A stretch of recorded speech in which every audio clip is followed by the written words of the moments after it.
The financial statements for the W&T Corporation make it clear that the company has suffered in 2015. The financial statements reveal several problems.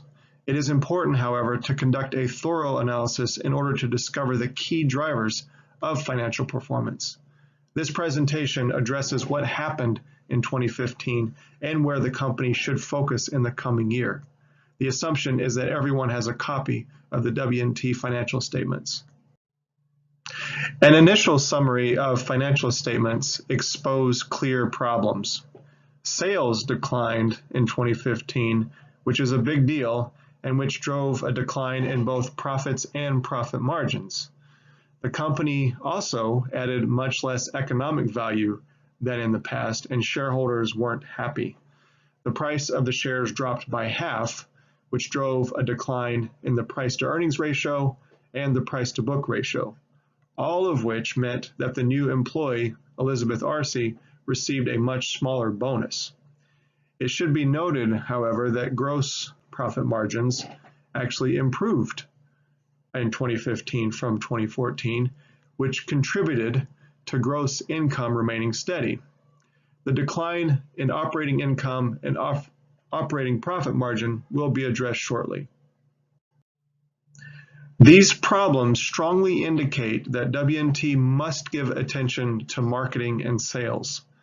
In addition, they must manage costs, use assets more effectively, and make sure that investments in assets drive sales and profits. But that's not all. There is more. W&T also changed their financing activity strategy. They became less solvent and increased their risk by decreasing equity and increasing liabilities. Essentially, they shifted how assets are financed by relying more on credit from suppliers in addition to increasing both short and long-term debt. This decline in solvency is reflected in the increased debt ratio and interest expense, coupled with a declining ability to pay interest. A further exploration of the company's financial statements uncovers how their new bonus compensation package, which includes automatic equity allocation in addition to cash. There is strong indication that W&T purchased treasury stock at $40 per share with the intention of distributing it either to their employees or to other stockholders. This exposed the company to price volatility since it did not intend to keep this stock. The price at some point, in fact, dropped to $20 per share from $40 per share, which drove a 21.3% decrease in retained earnings. The company clearly made up for this loss of capital by relying more on credit from vendors and other sources of debt financing. This increased reliance on debt financing drove a 47.2% increase in the interest expense, which drove down earnings before taxes and net income. But it is also clear that W&T is charged in 2015 a higher interest rate on its overall debt from 9% in 2014 to over 11% in 2015. This is possibly due to the increased liabilities overall or an increased reliance on vendors for credit. Meanwhile, the firm invested in both short and long-term assets, but it also increased its depreciation of fixed assets considerably, which hid cash flows from the income statement. So it is imperative to look not just at sales and asset management, but cash flows as well. The fact is that cash flows from operations, despite the decline in sales, is strong.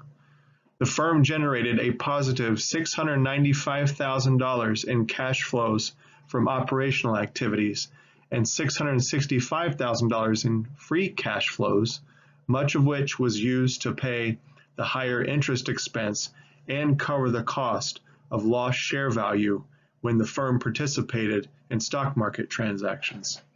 In addition, depreciation hid cash flows while shielding the firm from a higher income tax. This positive cash flow indicates that the W&T Corporation is operating from a position of strength.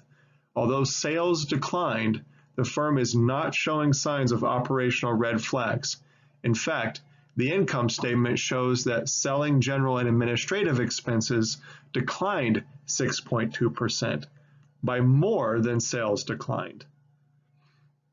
The corporation is managing costs well.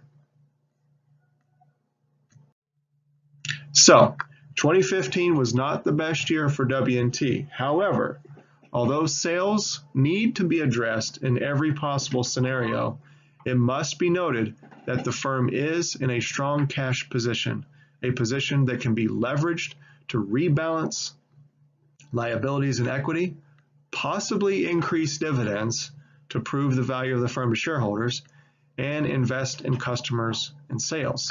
In addition, W&T could consider giving only a cash bonus to its employee in order to avoid exposing the firm's equity to market price volatility. The key takeaway is, however, that although the firm's financial performance suffered in 2015, moving forward, it is in a strong position to rebound if it corrects its management of financing activities.